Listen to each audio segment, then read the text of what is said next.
تختی نمبر 11 جزم کا بیان ہے۔ جن حروف میں قلقلہ ہوتا ہے وہ 5 حرف ہیں: قاف، تا، با، جیم، دال۔ ان کو اگر اکٹھا بولا جائے تو وہ قطب جدن ہوگا۔ جب ان جزم یعنی با جیم زیر بیج امتحان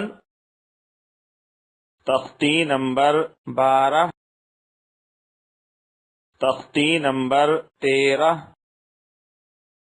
حمزہ جیم زبر اج جیم زبر جا اجا تختی نمبر 15۔ اس تختی کے اندر 2 طرح کے حروف کو بیان کیا جا رہا ہے، ایک حروف قمری ہے اور دوسرا حروف شمسی ہے۔ نمبر 1، الف لام اگر حروف قمری کے شروع میں ہو تو صرف لام پڑھا جائے گا، الف کو۔ تختی نمبر 16 لفظ اللہ کا قاعدہ۔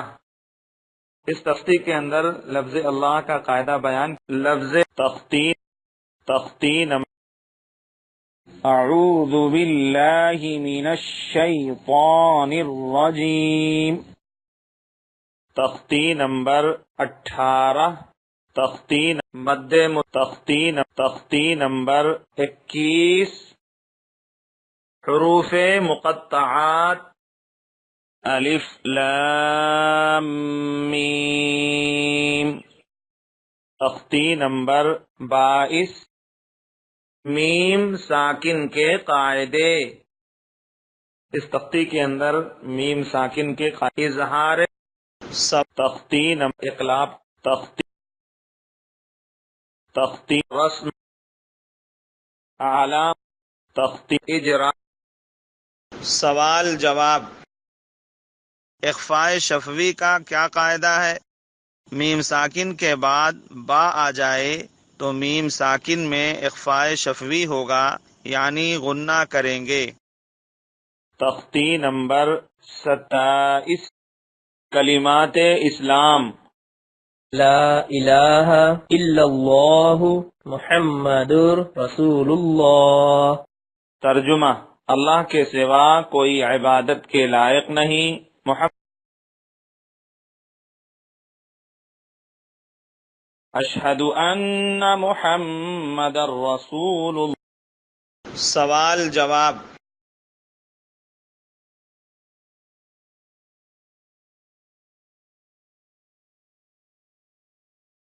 اعوذ باللہ من الشیطان الرجیم۔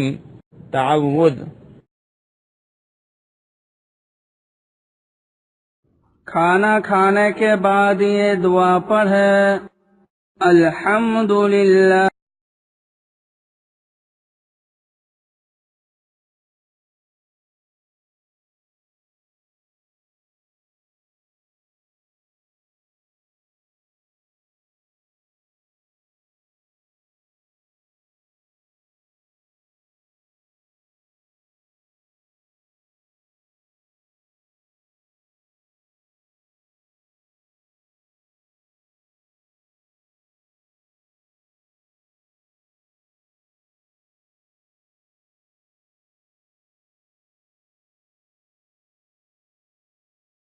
تختی نمبر جزم یعنی سکون۔